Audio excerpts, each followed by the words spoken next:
Hello, hello, welcome back to Supposedly Fun. I am Greg, here today to do a little bit of a reading wrap-up, which I haven't done in a while, so that's going to be exciting. I finished 4 books over the weekend and through yesterday, so I wanted to talk to you guys about them, and I wanted to make sure I got some check-in time done before Thanksgiving. I am really excited about the holidays. I love the holidays. It's my favorite time of year. Thanksgiving is one of the most important holidays to us. We have already started cooking and preparing for it, so we're ready to go and really excited. To me, the best thing about it is we don't do anything Black Friday related, no shopping, nothing. I don't believe in Black Friday, but we use Black Friday to decorate the house for Christmas. So after Friday, there's gonna be a Christmas tree right behind me, right here. We're gonna have to move this little shelving unit. It's gonna go somewhere else. We haven't quite figured out where. Actually, I think we do know where. A Christmas tree is going to be right there. We go cut down our Christmas tree every year. We've been doing it for 6 years now, and we love it. It's so much fun. We have fallen into a routine where we go and scout to find the Christmas tree first, because in the past when we would try to go find the tree, cut it down, bring it back, and decorate all in one day, it was too much. Finding the tree can take a little bit of time. So we've already scouted, and we've already found the tree, and I can't wait. And it's just gonna make me happy. I work from home, as you know, so I spend a lot of time in this room, so having a Christmas tree just makes me happy. But anyway, let's get to the books. Now, like I said, I haven't done a recent reads video. Part of that is because I feel like when I do a review and then I start doing wrap-ups at the end of the month, I end up talking about the same book again and again and again, which kind of drives me a little bit nuts. But also, I feel like review videos on this channel don't get as much response or views, so I question whether or not people are always interested in them, but I like doing them. So my goal for 2020 is to find a little bit of a better balance between things that I kind of like doing, which is talking about these books, and some things that you guys clearly like to watch. So I'm going to try to be better about that balance. But let's get into these. 3 of them are graphic novels, which is why I was able to get 4 books in roughly 4 days. All of these were read in a single day. The first is Through the Woods by Emily Carroll. I got this from the library, obviously. It is labeled YA.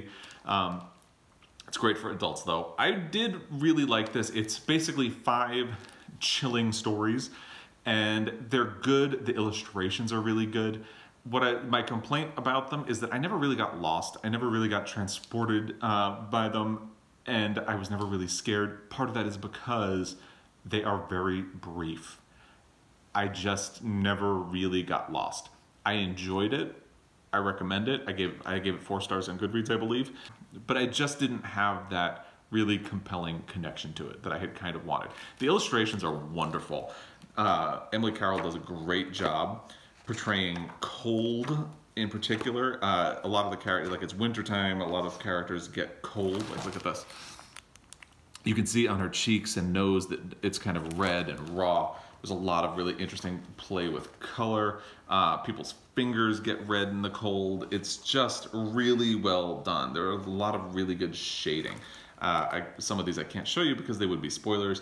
And in another part, I like the way she arranges the panels. There's another part where there's a young girl and people keep talking around her and she doesn't really want to absorb what they're saying, and the way it's reflected in the panels I thought was really interesting. Let me see if I can find it. It's somewhere in here. Here we go. So you can see in this panel, she's sitting there, people are talking, so you can only see parts of the panels of what they're saying, and that continues through the meal. I think those parts of this are really well done. I wanted a little bit more than I got, but I did enjoy this very much, and I would recommend it. The next one is Day Tripper by Fabio Moon and Gabriel Ba. They are Brazilian brothers. This book is set in Brazil. It's basically, if you've read Life After Life by Kate Atkinson, I have not. It's kind of similar premise. In every single chapter, the main character dies at the end, and then in the next, he's an obituary writer, so it ends with his obituary after he dies. And then the next chapter, it's a different part of his life. Sometimes he's a child, sometimes he's in his 20s, sometimes he's in his 30s, sometimes he's older. But it imagines what his life would have been, what his obituary would have been if he had died at that point. And It ends up being very poignant because one thing it really gets at, because it's not just him, and you trace his life through this idea of him dying at different points, which is interesting. And you see things like the death of a dog, the death of his father, incidents that happen with people in his life over time, and it's very interesting. And it really shows the passage of time and how things change over time in very interesting ways. And it really gets at the idea of mortality in the sense that of all the things that are left unfinished when you go. And I struggle with things about mortality, but this was really good, very interesting. I thought the ending kind of lost it a little bit because there's so many obituaries for the main character. When you get to the end, you're already kind of numb to that idea in a way, but it does make some really interesting observations about life and death, and it argues that we can only really live fully once we have embraced the idea of death. It is really interesting. The coloring, the illustrations in it are all, it has a spoiler on it, I can't show you, are all really good, very well done. There's a lot, that's nudity, can't show that. But it is a really well done book, and I'm glad I read that, despite my fear of death. The other one is this one, Summer by Jillian Tamaki and Mariko Tamaki. It is a coming-of-age story. It is about a girl named Rose whose family goes to a beach every summer. And every summer, she has a friend that she sees there named Wendy. Wendy is adopted. Her mother is something of a hippie. Wendy is a year and a half younger than Rose, who is somewhere around 14 or 15. And one of the things that this book does really well is it really captures that gap in their age, because they're only a year and a half apart.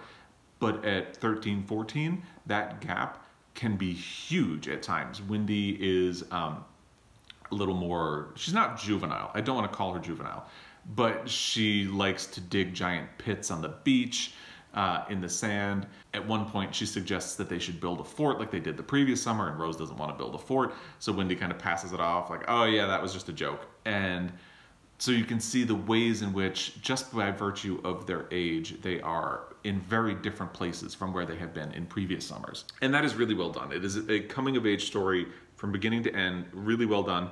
I can see somebody would read this and say not much happens, but I think everything is really in the details. It's really just about Rose and Wendy hanging out. They go to the market. Rose has a bit of a crush on the guy who works behind the desk, but he has this very personal situation going on in his life. There is tension between Rose's parents. The description of the book on the back sets up, they get tangled up in a tragedy in the making. I feel like they're selling that to be something of a hook to get people in. It's definitely there, but I think this is really a book that's about small moments. And I think it's a wonderful celebration of those small moments. So I just feel like if you're looking for something to blow up into like violence and things like that, you're going in with the wrong attitude. This is just a great celebration of adolescence and figuring the world out. And yeah, it's really good for that. The other book that I finished was the audiobook I was listening to, which was The Indifferent Stars Above, The Harrowing Saga of a Donner Party Bride by Daniel James Brown. This talks about the Donner Party, obviously. If you're unfamiliar with the Donner Party, during the era of Manifest Destiny, they were people who decided to go west, and they ended up getting stuck in the Sierra Nevada mountains during the winter and resorted to cannibalism in order to survive. So this tells their story about how they, but it also tells the story of America at that time, and it's a really good snapshot of that life. One of the things I found really interesting about this book was it does a great job capturing how difficult life was for these people who made their way across the country like this, and what an audacious undertaking it was to make that journey. It's something that I am always just really struck by in history. I mean, it has nothing to do with this book, but I'm always struck by the idea of like sailing back in the day. You'd get on this rickety boat and get out on the water, and you would have no idea, you'd be gone for over a year. It would be really dangerous. You wouldn't have food. The audacity of doing something like that, I don't think I would have the courage. And so for these people, making their way across the country, there's a lot of tension going on between the white people who are moving into the land and the Native Americans who are already there and have owned this land. And so there's just danger everywhere. And it's about the opportunism and the greed and the different factions that we can form. The Donner Party is frequently segregated along family lines, but there are all these shifting alliances and groups, and there's murder, there's violence. This book has everything. It even has cannibalism, which is, you know, but it's just a fascinating snapshot. It takes the point of view of Sarah Graves Fosdick.